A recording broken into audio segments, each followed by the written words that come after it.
So just tell us the size and scale of what you're doing, and when did you get into production in earnest?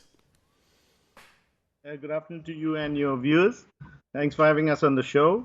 So I had an epiphany a few weeks ago, cut up a few tissues and literally stuck it together with sellotape and decided that there was something I could do in my factory. Historically, I've been making overalls for the protective clothing game for many years. And I decided to try this and rival the surgical mask that the Chinese were making because there was no supply.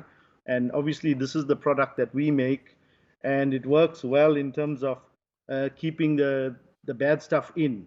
So we've converted a few of the production lines to manufacture this product in our factory here in Hammersdale. As you know, I mean, some of the stuff has been sent back to China, some of these face masks. People said they weren't good enough. How do you know that what you've come up with in a very short space of time is going to make the grade?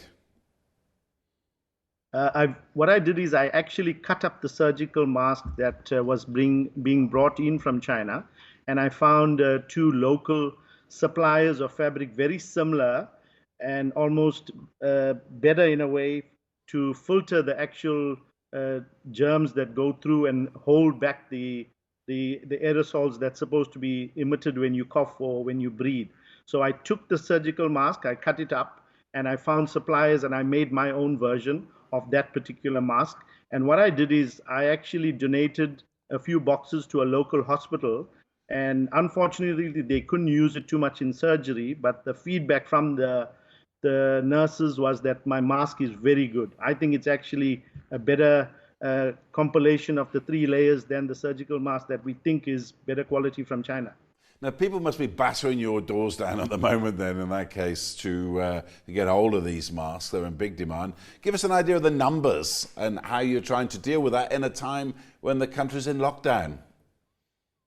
It's a bit of a challenge because some of the ladies that work for me went home to the rural areas. So obviously with lockdown, they're battling to come back to the factory now that we've got our permit to operate and manufacture masks. So in terms of capacity now, with the limited staff that I have, we're up to about 20,000 masks a day. So, and you're going to increase that in the time, you think, in the next few weeks? Well, to be honest, it's something different that my ladies have done compared to all the workwear initiatives we've had. So they're actually getting better at manufacturing the mask, and as a result, the price that I've offered it out to the wholesalers has come down in the last week or so. Well, thank you very much indeed. It's nice to see an African business that's prospering in these times when a lot are in lockdown. That was Teddy Timmel, the Managing Director of Siyasebenza Manufacturing here